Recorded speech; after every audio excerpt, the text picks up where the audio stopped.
امیدوارم حالتون خوب باشه. امروز میخوام درباره کلیدهای میانبر ویندوز صحبت کنم و اونها رو به شما معرفی کنم. خیلی‌ها درباره کلیدهای میانبر سیستم عامل ویندوز اطلاعات دارن و اونها رو تا حدودی میشناسن. در این ویدیو تمام کلیدهای میانبر کاربردی رو خدمت شما عرض میکنم. امیدوارم که چیزی از قلم نیفته. در بین تمام کلیدهای میانبر ویندوز 10 برخی از اونها رو میتونیم به عنوان کلیدهای پایه معرفی کنیم که خدمتتون عرض میکنم. کنترل به علاوه A تمام آیتم های موجود در پنجره ویندوز رو انتخاب میکنم. کنترل به علاوه C یا کنترل به علاوه اینزرت هر دو یکیه. تمام آیتم های ویندوز رو که انتخاب کردین کپی میکنم. کنترل به علاوه V یا شیفت به علاوه اینزرت بازم هر دو یکیه. تمام گزینه‌های انتخاب شده رو پیست میکنم یا بهتر تمام گزینه‌هایی که کپی کرده بودید رو پیست میکنم. کنترل به علاوه X تمام گزینه‌های انتخاب شده در پنجره ویندوز رو از مکان مورد نظرتون به صورت کامل جدا میکنم یا به عبارت دیگه خدمتتون عرض کنم اونها رو کات میکنم. کلید ترکیبی کنترل به علاوه X. کلید ترکیبی کنترل به علاوه Z به دستور حرکت یا حالت قبلی برمیگرده. ببینید که من دو تا کپی کرده بودم، یکی از کپی ها رو برداشت، یک مرحله به عقب برگشت. کنترل به علاوه Y این دستور کار میکنه که فرمان قبلی شما مجددا انجام بشه. کنترل به علاوه N. ببینید وقتی که فایل اکسپلورر پنجره فعلی شماست، یک پنجره جدید فایل اکسپلورر با هم مسیر پوش فعلی برای شما باز میکنه. کنترل N رو میزنم، کوچیکش کنم راحت‌تر ببینید. یک فولدر مثل فولدر قبلی برای بنده باز کرد با همون آدرس. ویندوز به علاوه F1 با استفاده از این کلیدهای ترکیبی در ویندوز 10 عبارت How to get help in Windows 10 در بخش جستجوی مرورگر پیش‌فرض شما برای شما باز میشه. How to get help in Windows. کلیدهای ترکیبی بعدی Alt به علاوه F4.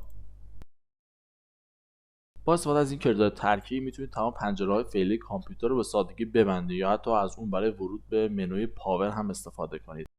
اگر برنامه باز باشه همونطور که مشاهده کردید Alt و F4 اون فایل، برنامه یا هر چیزی که هست رو میبنده. اما اگر هیچ چیزی در روی صفحه باز نباشه، هیچ برنامه باز نباشه، Alt و F4 منوی پاور رو برای بنده باز میکنم. Alt به علاوه تب این کلید میانبر میتونه شما رو بین برنامه‌های مختلف سویچ کنه. یعنی با استفاده از Alt و تب میتونم بین برنامه‌هایی که برای صفحه من یا در ویندوز من باز هست سویچ کنم. Shift به علاوه Delete. استفاده از این دو کلید ترکیبی باعث حذف همیشگی فایل هایی میشه که انتخاب کردین. به عبارت دیگه فایلی که شما پاک کردین به سطل آشغال ویندوز منتقل نمیشه و مستقیم پاک میشه. بخش بعدی منوی استارت و نوار وظیفه. ویندوز کلید میانبر ویندوز میتونید منوی استارت رو با استفاده از اون باز کنید یا اگر نمیخوایم با این کلید این کار انجام بدین کنترل به علاوه دکمه ESC که بالای کیبورد شما نوشته شده میتونید باز منوی استارتتون رو باز کنید. ویندوز به علاوه X این کلیدهای میانبر باعث باز شدن منوی استارت مخفی میشه. البته راه دیگه باز کردن منوی استارت مخفی کلیک راست بر روی خود استارت.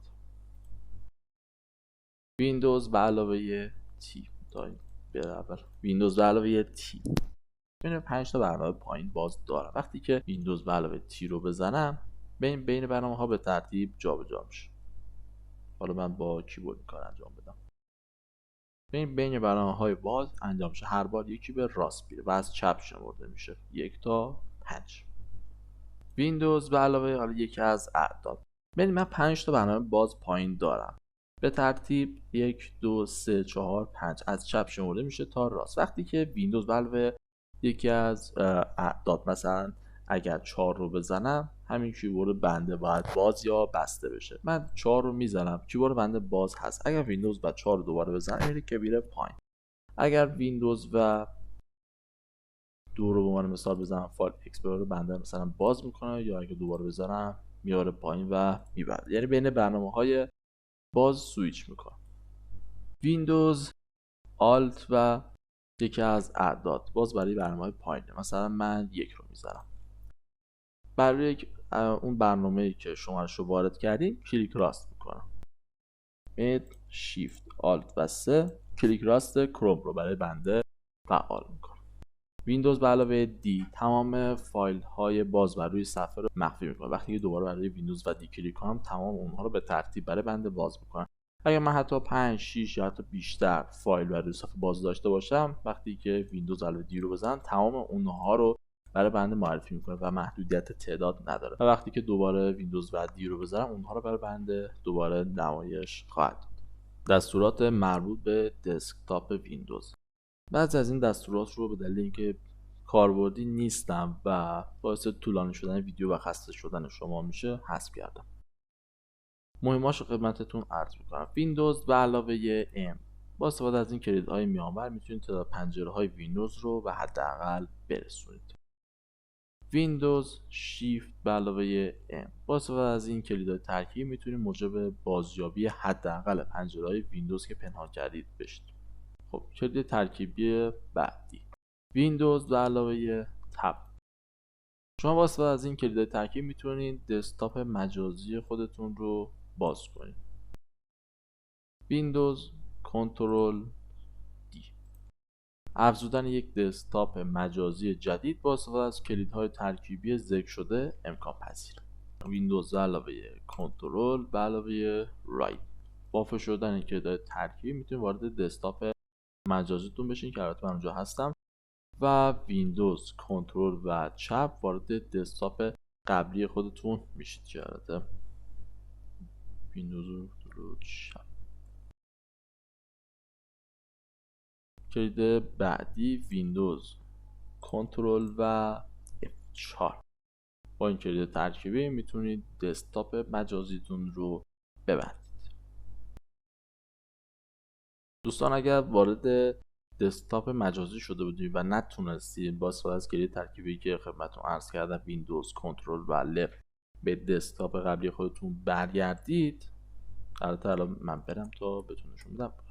نتونستی با استفاده از ویندوز کنترل و لفت به دسکتاپتون برگردید و الان ولی اگه نتونستید برگردید همون فایلایی رو که بر روی صفحه قبلی باز بوده رو باز کنید. مثلا من این فایل تچ رو باز کرده بودم و روی دسکتاپ اصلی خودم که این رو باز میکنم و این که به دسکتاپ خودم منتقل شد.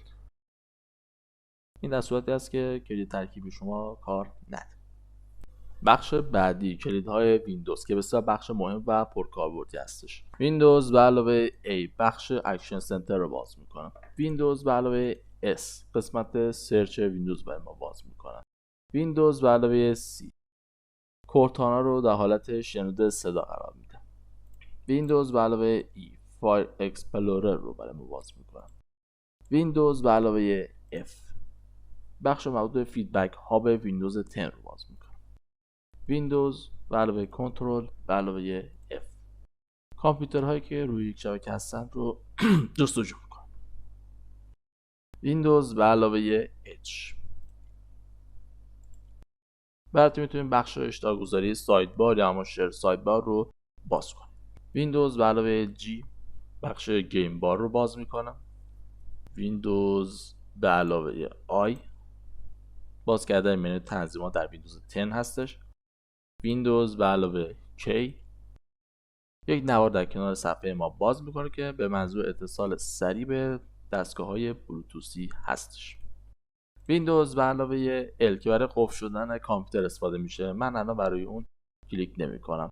ویندوز به علاوه O این کار باعث قفل شدن حالت جهت‌یابی روی سیستم میشه. ویندوز به علاوه P شما میتونید با فشرده شدن این کلیدهای ترکیبی حالت ارائه یا نوار کناری طرح رو باز کنید. ویندوز به علاوه R پنجره ران رو برای ما باز کرد. ویندوز به علاوه U این دو کلید ترکیبی به ما در باز کردن مرکز ایز آف اکسس کمک میکنه. ویندوز به علاوه W فضای کار ویندوز باید نگارش در تبلت یا لپتاپ مجهز به نمایشگر لمسی رو باز میکنه. ویندوز به علاوه پرینت اسکرین که به اختصار بر روی کیبورد شما PRTSC نوشته میشه برای گرفتن یک اسکرین شات از صفحه دسکتاپتون و ذخیره اون در قسمت عکس ها یا همون پیکچرز ویندوز شما هستش. ویندوز به علاوه مثبت یا منفی که باعث فعال شدن ذره بین میشه و با مثبت زوم این و منفی زوم اوت میشه و در نهایت ویندوز به علاوه ESC که برای بستن ذره بین استفاده میشه. بخش آخر صدور فرمان. دستور اول تکراریه اما جهت تاکید بیشتر و یادآوری خدمتتون عرض میکنم و سریع میگذریم. کنترل به علاوه C یا کنترل به علاوه اینزرت برای کپی کردن هستش. کنترل به علاوه V یا شیفت به علاوه اینزرت برای پیست کردن هستش. کنترل به علاوه A برای این هست که تمام فایل های موجود در یک پوشه رو انتخاب کنید یا همون سلکتش کنید. کنترل به علاوه آپ یا دم، شما میتونید با استفاده از این کلیدها صفحه رو یک خط به سمت بالا یا پایین حرکت بدید. کنترل به علاوه F جستجوی دستورها از طریق فایند ویندو هستش. کنترل به علاوه M با این کلیدهای میانبر ویندوز 10 وارد حالت مارک مود میشید. در صورتی که مارک مود فعال باشه شما میتونید از کلیدهای جهتیاب برای حرکت کردن درون متن استفاده کنید. خب کلید بعدی شیفت به علاوه آپ یا داون، مکان دما رو به سمت بالا یا پایین حرکت میده. شیفت به علاوه لفت یا رایت، مکان دما رو به سمت چپ یا راست حرکت میده. کنترل به علاوه شیفت به علاوه لفت یا کنترل به علاوه شیفت به علاوه رایت، مکان دما رو یک کلمه به سمت چپ یا راست حرکت میده. شیفت به علاوه پیج آپ یا شیفت به علاوه پیج داون، مکان نما رو به سمت بالا یا پایین صفحه حرکت میده. شیفت به علاوه هوم یا شیفت به علاوه این که در یک جای کیبورد هم قرار دارن، مکان نما رو به ابتدا یا انتهای خط فعلی منتقل میکنه. و در پایان کنترل به علاوه شیفت به علاوه هوم یا کنترل به علاوه شیفت به علاوه این، مکان نما رو به ابتدا یا انتهای بافر نمایشگر منتقل میکنه و متن آغاز یا پایان خروجی صدور فرمان رو انتخاب میکنه. امیدوارم که توضیحات بنده مفید واقع شده باشه و بر اطلاعاتتون افزوده شده باشه.